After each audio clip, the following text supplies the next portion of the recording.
બહાર વાહનોની લાંબી કતારો જોવા મળી હતી।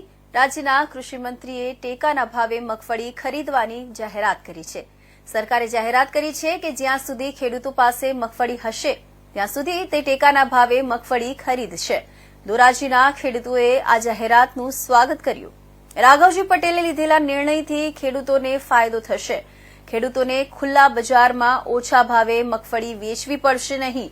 એક તરફ ખેડૂતોએ સરકારના નિર્ણયનું સ્વાગત કર્યું, બીજી તરફ ખેડૂતોએ એવો પણ આરોપ લગાવ્યો કે મગફળી ખરીદ કેન્દ્ર પર પૂરતા સ્ટાફના અભાવે ખેડૂતો હેરાન થઈ રહ્યા છે।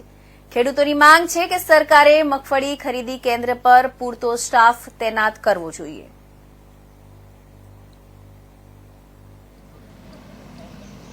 લાખાણી ગામ વાડોદર કે અમે એપીએમસી ખાતે મગફળી લઈને આવ્યા છે।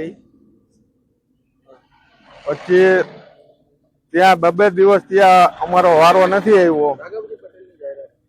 રાઘવજી પટેલે જાહેરાત કરી એ સારી વાત છે, પણ જાહેરાત કર્યા પછી અહીંયા સ્ટાફની બહુ અછત છે, એટલે બબે દિવસ થી અમે લાઈનમાં ઉભા છે તો કોઈ ખેડૂત અંદર જતા નથી ને બહુ હેરાન થયા। બબે રાત થી અમે અહીંયા પડ્યા છે।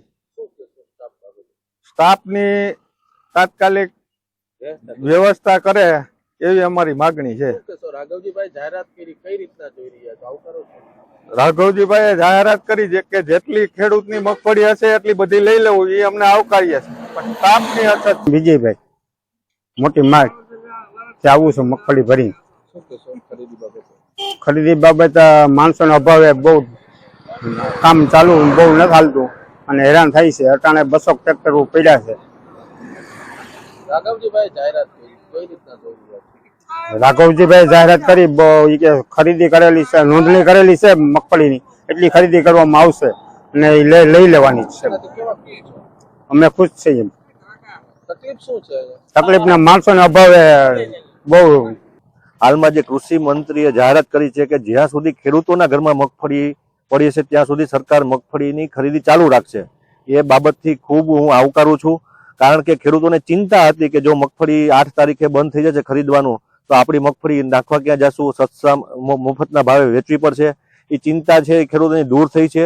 અને હવે પછીના સમયની અંદર તુવેરની ખરીદી જ્યારે સરકાર કરવા જઈ રહી છે એની પણ આ જ રીતે જેમ મગફળીના પણ છૂટ આપી છે, જ્યાં સુધી ઘરમાં પડી હોય ત્યાં સુધી ખરીદશે, એમ તુવેરની પણ ખરીદી મોટા પાયે થાય અને ખેડૂતોને જે મુશ્કેલીનો સામનો પડી રહ્યો છે, 2200નો ભાવ 1200-1300 થયા છે, અને આ માટે કૃષિ મંત્રી પગલાં લે એવી મારી વિનંતી છે।